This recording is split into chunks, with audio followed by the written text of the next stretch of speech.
Hi. Hey, Peggy. Linda. We're Downsizing BA.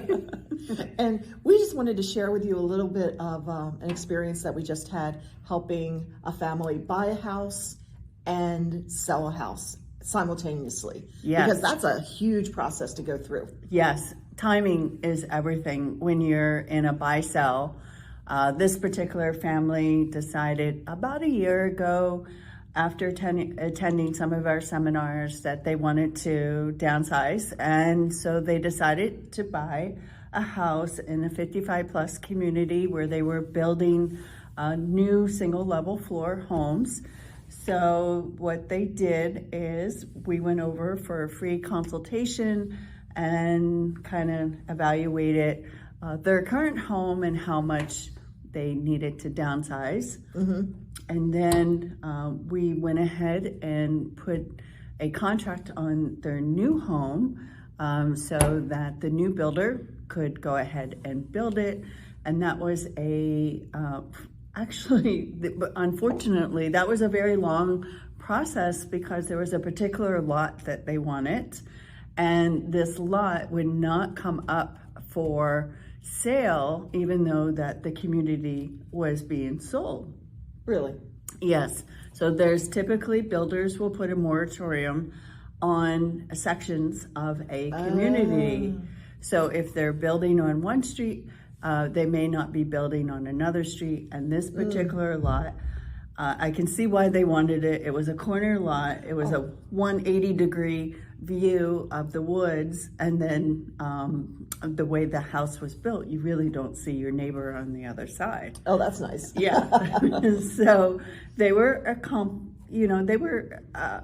accustomed to 5 acres, very rural living. Mm-hmm. So they wanted to kind of maintain some of that. But unfortunately, it took us about 8 months before that lot became available.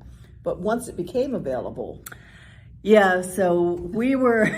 We were on top of it. We were on top of it. We had established such a relationship with that builder that they knew if they gave that lot to anybody else, we would be screaming and yelling and hollering and doing whatever we could. Well, you were taking care of your client. I was really trying to, secure that lot for my client as soon as possible because I knew they really wanted to downsize, and they waited a long time for that lot to become available. So, but in the end, I think having that time frame also allowed them to downsize.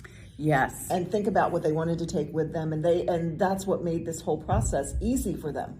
Yes, easier by having you go in, identify which items they wanted to let go, and then also working with you with our estate sales person, also identifying some items. So by the time they did purchase this new home, the home was built. It took about 6 months to build a home. And by the time the house was built, they had downsized quite a bit. They didn't really have much to move. No, they didn't. That was the easiest and smoothest move we have almost ever done. Yeah, that was pretty easy. And they had ordered new living room furniture for their new house. And so that was nice. The process in the downsizing portion and moving them in, we had cable there. We had the fence people there. We had everybody there and lined up on that day. Yes. So they were comfortable in their new home that evening. Yes. It was great. The tricky part about doing simultaneous sales, there's a couple of things, because when you're putting their house on the market, even though we had multiple offers within a weekend of putting their house on the market, and we were very fortunate that they went out of town for the weekend, so the showings could happen, and we were able to set a deadline for their offers. I'll never forget, it was snowing that day. Of course it was. Went out to their house about 8 o'clock at night, went through all the offers. We selected the best because we had escalation clauses. So we were able to secure above list price.